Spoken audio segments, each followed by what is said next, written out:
NTV time, जनता की बात जनता के साथ।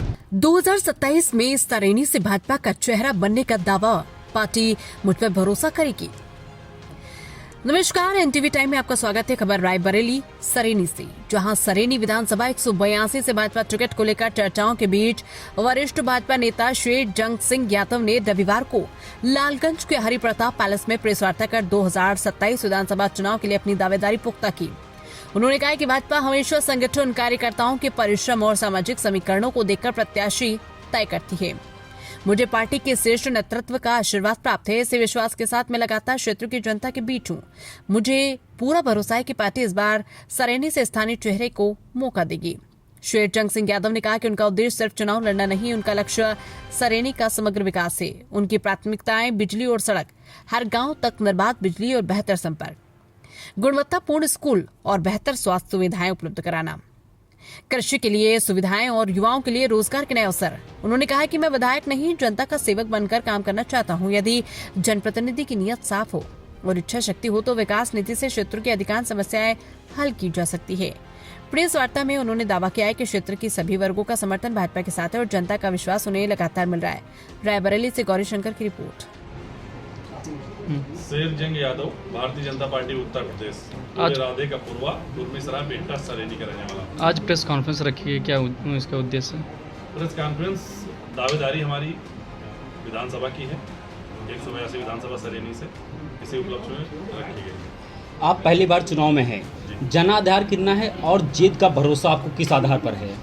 जीत का भरोसा हमारा सरेनी विधानसभा में समीकरण, जिस समीकरण को हमारा समाज, हमारा यादव समाज समाजवादी पार्टी के कैंडिडेट को हर बार विजयी बनाने का कार्य करता है। जब हमारे यादव समाज से हम कैंडिडेट हैं तो वो यादव समाज हमारे साथ है पूरी तरह से, और मुस्लिम समाज भी हमारे साथ है। जो हमारे सनातन को मानता है, हमारा सपोर्ट करता है, वो समाज भी हमारे साथ है। यादव समाज का लगभग कितना % वोट आपको जाएगा? यादव समाज का वैसे तो हम 100% के दावेदार हैं यहाँ पे, क्योंकि यादव समाज ऑलरेडी 2 कैंडिडेट यादवों के यहाँ से लड़ चुके हैं। उनके जनमत को देखते हुए वो बाहरी कैंडिडेट थे, और चूंकि हम यहाँ के मूलतः निवासी हैं, यहाँ के रहने वाले, यहाँ के बेटे हैं, तो हमारे साथ पूरा समाज हमारे साथ है। आप राजनीति में जो है जातिगत व्यवस्था की बात करना कितना उचित है? क्या नेताओं को ये शोभा देता है कि वो जो है जातिगत व्यवस्था के आधार पर चुनाव लड़ें? जातिगत व्यवस्था की बात नहीं है, बात यह है कि समीकरण आज की डेट में उत्तर प्रदेश का जो चल रहा है, वो कैंडिडेट अपनी समाज के हिसाब से ही यहाँ पे चयन होता है। नहीं तो समाज यादव जो है वो तो समाजवादी पार्टी की तरफ से हैं, आप भारतीय जनता पार्टी की तरफ से आप दावेदारी कर रहे हैं। नहीं, समाजवादी पार्टी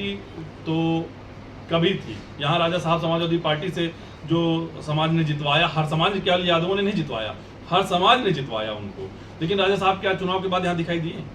चुनाव के बाद वो गायब हो जाते हैं, जनता के बीच में नहीं रहते। आपके प्रमुख मुद्दे क्या रहेंगे अगर आप चुनाव जीतते हैं? हमारे प्रमुख मुद्दे हैं चुनाव जीतने के बाद, एक तो किसानों के मुद्दे हैं, नहरों के मुद्दे हैं यहाँ के, और जो तहसील, थाना, ब्लॉक में जो हमारे विधानसभा की पब्लिक जो परेशान होती है, उस भ्रष्टाचार में बाबू, सेक्रेटरी, लेखपाल, जो ये सब हमारी पब्लिक को बार बार दौड़ाते हैं, परेशान करते हैं, उसके लिए हम उसके लिए ऑफिस यहाँ पे बनाने का, कार्यालय बनाने का काम करेंगे और हमारे लोग उस पर मेहनत करेंगे। सर, आपको नहीं लगता आप जिस पार्टी से चुनाव लड़ने की सोच रहे हैं उसने जो है किसानों को आवारा, जो बेसहारा मवेशी हैं, उनको उपहार में दे दिया है? नहीं, ऐसा नहीं है, बेसहारा मवेशी उपहार में नहीं दिया है। उसके लिए हम लोगों ने गौशाला का निर्माण किया है, हर जगह पे गौशालाएं बनवाई हैं। अब ये अलग बात है कि हम लोग गांव के लोग ही छोड़ देते हैं, गौशाला तक उसको नहीं पहुंचाते हैं, वहां बांध के नहीं आते हैं, या लिखित रूप में किसी को दर्ज नहीं कराते हैं कि हम ये हमारी मवेशी है, इनको हम यहाँ पर छोड़ रहे हैं।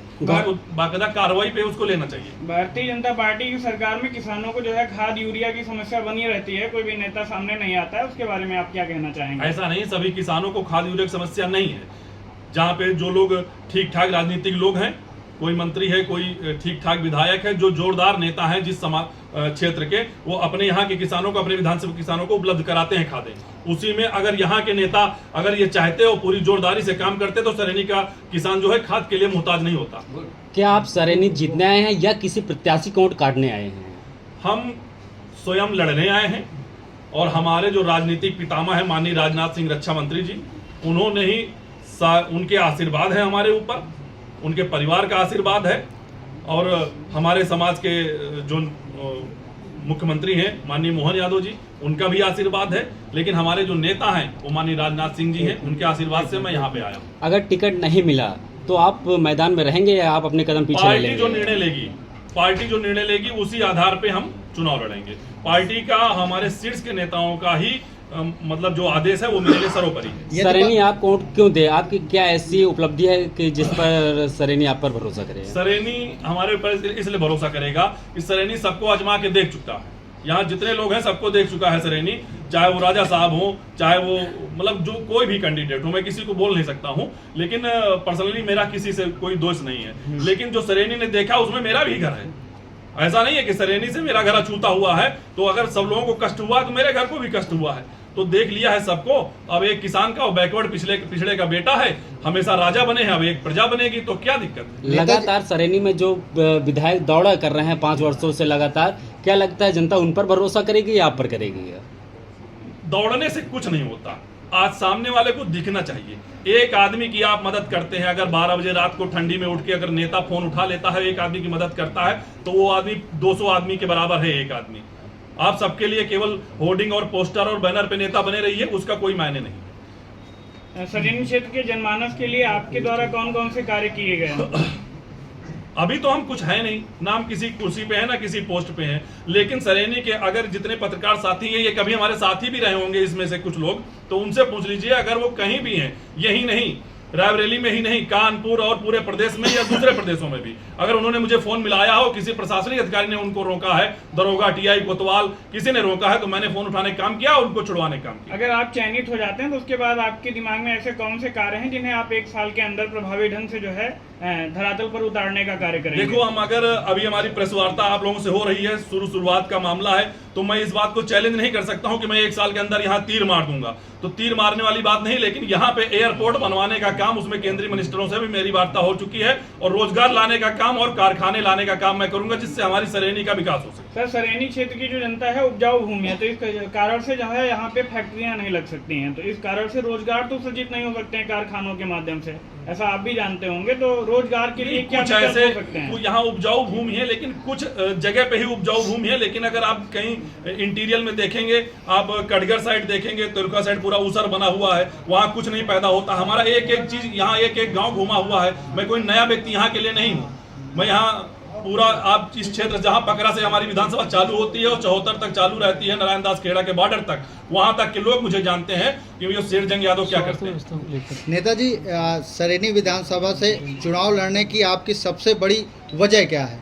सबसे बड़ी वजह है कि यहाँ विधायक बनते आदमी गायब हो जाता है, और किसी को फोन करो तो फोन नहीं उठाते हैं वो लोग। उनके प्रतिनिधि जो है भ्रष्टाचार करने लगते हैं, उनके लोग पब्लिक का कोई कार्य नहीं सुनते हैं। तो इसलिए हम नहीं कह रहे हैं, ये पब्लिक की आवाज, आप लोग पब्लिक में जाएंगे, आपको आंसर मिल जाएगा उसका। नेताजी, युवाओं के रोजगार के लिए आपका क्या रोड मैप होगा यदि आप विधायक बने तो? हमने बताया तो, युवाओं के रोजगार के लिए जो उपजाऊ भूमि है उसको